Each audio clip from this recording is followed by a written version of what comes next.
Analisis regresi dan korelasi dalam pengambilan keputusan oleh kelompok 11 Nara Rusna dan Muhammad Ilham Arab Pangestu.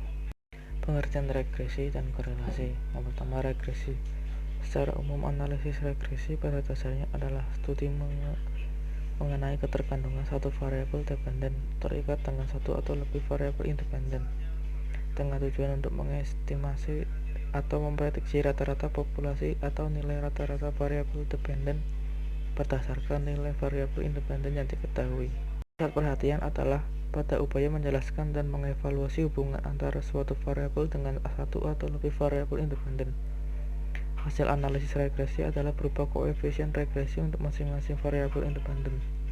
Koefisien ini diperoleh dengan cara memprediksi nilai variabel dependen dengan suatu persamaan.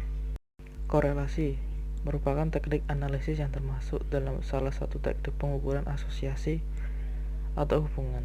Pengukuran asosiasi merupakan istilah umum yang mengacu pada sekelompok teknik dalam statistik bivariat yang digunakan untuk mengukur kekuatan hubungan antara dua variabel.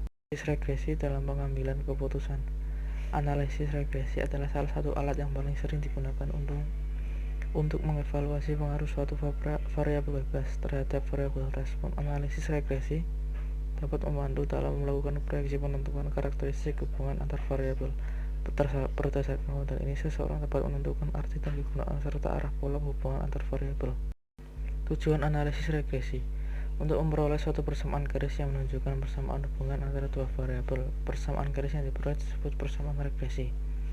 Untuk mengetahui besarnya pengaruh perubahan tiap unit variabel bebas terhadap perubahan variabel terikatnya, pengaruh perubahan tiap unit variabel bebas ditunjukkan oleh nilai koefisien dan regresinya.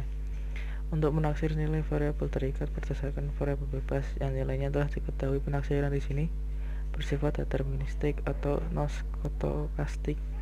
Maksudnya, penafsiran atau pendugaan yang dilakukan mengabaikan faktor ketidakpastian. Proses analisis regresi: identifikasi model, pendugaan koefisien atau parameter model, pengujian model dugaan, penerapan.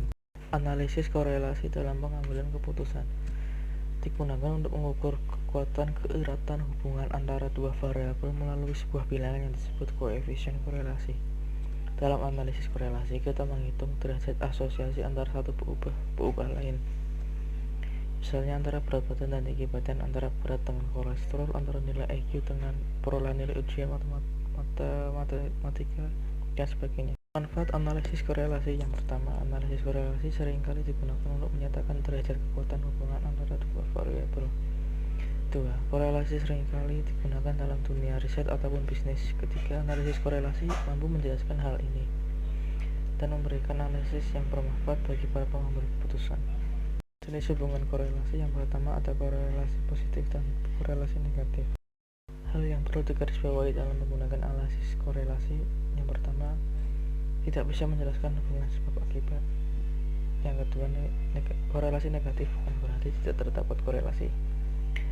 Yang ketiga, kedua variabel yang dianalisis memiliki hubungan yang sama.